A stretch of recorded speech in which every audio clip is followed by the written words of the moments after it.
Hi there, welcome back to another Fantasy Tour de France video.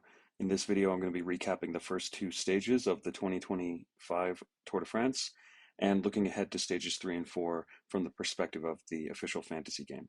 So, stage 1 was a pretty straightforward, flat sprint stage on paper.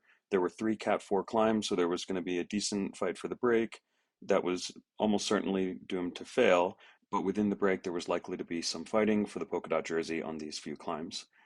As it turned out, there was a major split in the crosswinds towards the end. There was a fairly small break earlier in the day of about four riders, and then two more went on later for the first two climbs to be caught by the break.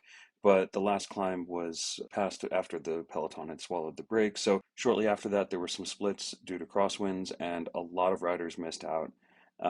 Jasper Philipsen was the only one of the big three sprinters that made it to the finish line. He won the stage. Benim Girmay won the stage. Noteworthy was that this split allowed for a smaller bunch sprint, which meant that some of the less strong sprinters were able to take some high scoring positions, like Soren Werenskjold in third, Anthony Turgis in fourth, which is great, Matteo Trentin in fifth. And also there were a couple teams, such as Tudor with Mayhofer and Trentin that had two different guys in the top 10. Similarly, Clement Rousseau and Paul Penaway were 6 and 7 for Groupama FDJ. So it was a little bit of an unusual sprint considering it was expected to be a big bunch. Big sprinters that missed out obviously were Tim Merlier and Jonathan Milan, which obviously sets them back quite a bit in their hunt for the green jersey. Noteworthy was that at the intermediate sprint, Milan did look to be the strongest. At least he put the most into it, and he won that from the group behind the break. Merlier didn't really contest the intermediate sprint, so that might mean he's not going for green. Notably, we didn't have Wout van Aert in this split, so he didn't make the final. There are also some very big GC gaps, with pretty much all of the big GC guys besides Pogacar, Vingegaard, and a few others losing about 39 seconds, and that includes Roglic and Remco. So big GC gaps considering this was supposed to be a flat sprint stage. Also want to note there were two withdrawals. Both Stefan Bissiger and Filippo Ganna had to withdraw due to crashes, which is unfortunate. Now, looking over at the rider data spreadsheet from the Fantasy League, um, there was a small breakaway that was away for about half the stage, but they didn't have quite as much leash as we might have expected on a boring flat sprint stage, especially given all of the crosswind chaos and the extra pressure of sprinters being able to earn yellow from a win on today's stage. We didn't have an overwhelming number of breakaway points distributed. You'll notice that a lot of folks that scored the most points got 14 breakaway points because of those crosswind sprints for the last 14K. But the big sprinters did score the majority of the points. Worth calling out Anthony Turgis and Soren Werenskjold. These are some of the riders that we talked about ahead of the tour as being potentially good pickups, and both of them are already paying off. Also, I was really happy to see Matteo Verscher in a breakaway and getting the most combative rider of the day. He was actually in both of the breakaways. He instigated the second one, and he's my top recommended 7 cost rider. And you can see he's the top scoring cheap rider on the day. So I was glad to see that. If we move over to the fantasy game, this is the team of Letov2206, who was the global leader after yesterday's stage. You can see that they correctly doubled Philipsen. They also scored a lot of points with Werenskjold and Gourmet, and got points with Watson as well, and as Turgis. So really great team for them yesterday.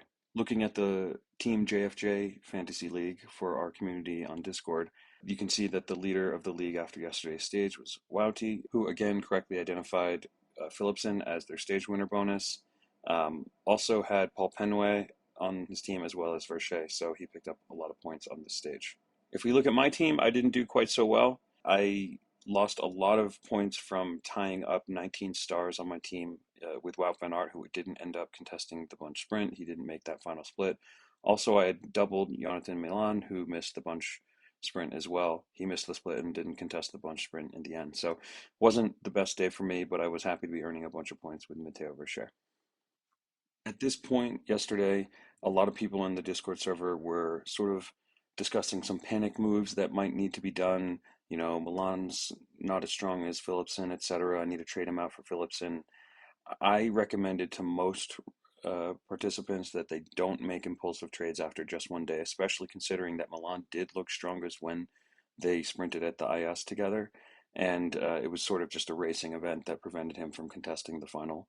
I don't think that says anything negative about his legs, and I still think he's a good pick. And certainly, I don't think there's enough reason to spend a trade trading out Milan or Malir for that matter to pick up Philipsen. One trade that some folks were talking about doing was picking up Mathieu van der Poel, and that one I think was a little more justifiable if you didn't start the tour with him on your team because he was the clear favorite for today's stage. Speaking of, let's look at stage two. So stage two was classified as a hilly stage. A lot more excitement could happen with these final kickers leading up to the finish, and it was really a question of could the big sprinters, especially the likes of Jasper Philipsen, who was in the yellow jersey, hold on to the finish, or would it go to the punchers, or would the big GC guys like Vingegaard and Pogacar really light it up on those climbs and try to cause a split? So, to be honest, there wasn't too much excitement for the majority of the stage. There was a pretty small break that was caught with, a fair bit of distance still to go, and not too much excited happened until the very end.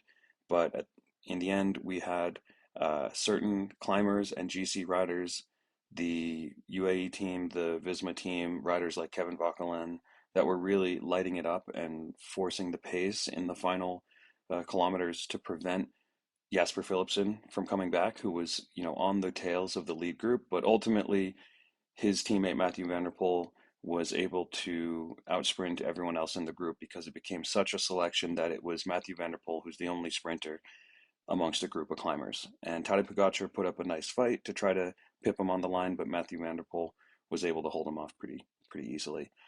So in the end, the fantasy points were distributed a mix between breakaway riders and the main finishers of the lead group because there was such a long breakaway.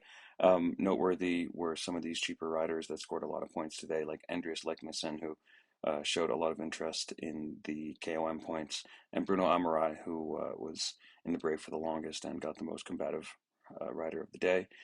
But some other interesting things that sort of came up as a result of today's stage is a big shift in the distribution of leadership in the jersey competitions because there's now big time losses for most of the people in the field.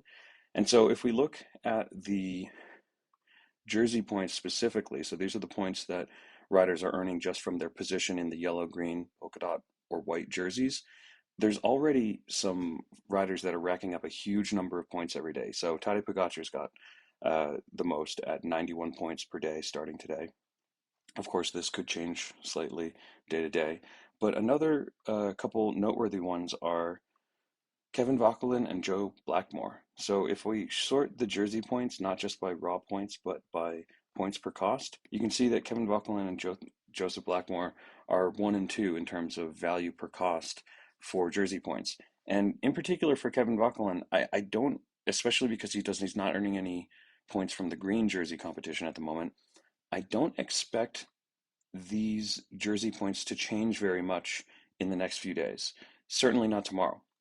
And given that he's got a strong TT and he's high up in the yellow and the white jersey, I have a feeling that Kevin Vauquelin might be one of the few trades that I would advocate that people make. If you have a rider who's not doing very well, who costs at least 15 stars, it might be worth trading them out today to pick up Kevin Vauquelin because he's going to be earning 73 points from jerseys tomorrow. And he's shown very clear interest in these hilly, punchy stages, of which we have 3 in the next 5 stages. So I think Kevin Vauquelin might be a good pickup.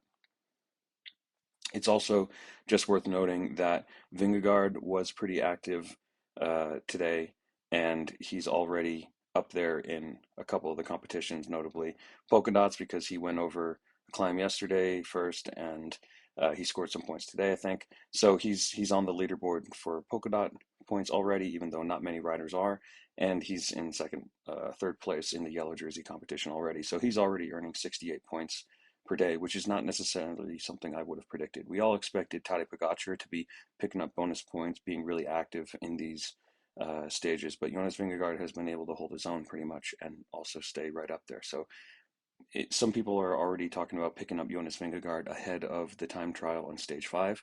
He does cost 24 points, so that's a pretty heavy opportunity cost in that you'd have to get rid of some of your sprinters or punchy guys for the next few stages. So I'm not quite ready to pick him up yet, but it's worth considering. Good to report there were no withdrawals on today's stage. Looking at the leader of the overall global fantasy league, Kalash, they've already made a trade. They traded out not Trenton, Milan for Van der Poel today, which ended up working very well for them. But you can see that they've gotten, you know, Van der Poel, who won today, yesterday, Philipsen, Pogacar's second today, Girmay second yesterday. They have Amaral, who's scored a lot of breakaway points today. They got Verchet, who scored a lot of breakaway points yesterday. So they seem to have gotten a lot of things right, but they have already spent a point. So this is the global leader. It'll be interesting to see what they do for tomorrow, if anything. Looking at our Team JFJ league, which is quite a bit smaller, the leader is Team Power Tufts, and they have a similar team. They've already got Vauquelin onto their team, which is really uh, excellent because they haven't had to spend a trade to pick them up. They've got Pogacar, they got Philipsen, they got Van der Poel. So, and of course, they got Verchet, who was earning a lot of points. There's a lot of debate in the Discord server as to whether or not Genier is actually going to be worthwhile, similar to Abrahamson, who hasn't really done anything yet. So it'll be interesting to see if this rider trades either of these 10 cost riders in the next couple stages. But I personally am thinking that it's still worth holding on to both of these. One thing that was floated in our Discord server is just swapping out Genier for Turgis, who scored a lot of points coming in fourth on yesterday's stage, and appears to be their top sprinter on Team Total Energies. That maybe is worth considering, but I don't think there's enough of a justification to spend a trade at this point in the stage just to make it one-for-one swap from Genier to Turgis. But people are talking about it, so I might be wrong about that. Now look at my team. I, even though I didn't score a lot of points yesterday, I held firm. I didn't make any trades. I put my stage winner bonus on Mathieu van der Poel, who ended up winning the stage today. That works great. But I wouldn't say I'm very happy with my team right now, largely because Abrahamson hasn't done anything yet, Renard hasn't done anything yet, and Wout van Aert hasn't really done anything. So that's pretty disappointing. And the only trade that I am considering making today, which again, I'm not going to make this decision prior to putting out a video, so it might be a last minute judgment call tomorrow morning. I'm unsure of whether I want to keep Wout van Aert and keep my faith in him and hope that he contests the flat sprint tomorrow, hope that he's pushing in the hilly stage on stage 4, or hoping that he actually tries in the ITT stage 5.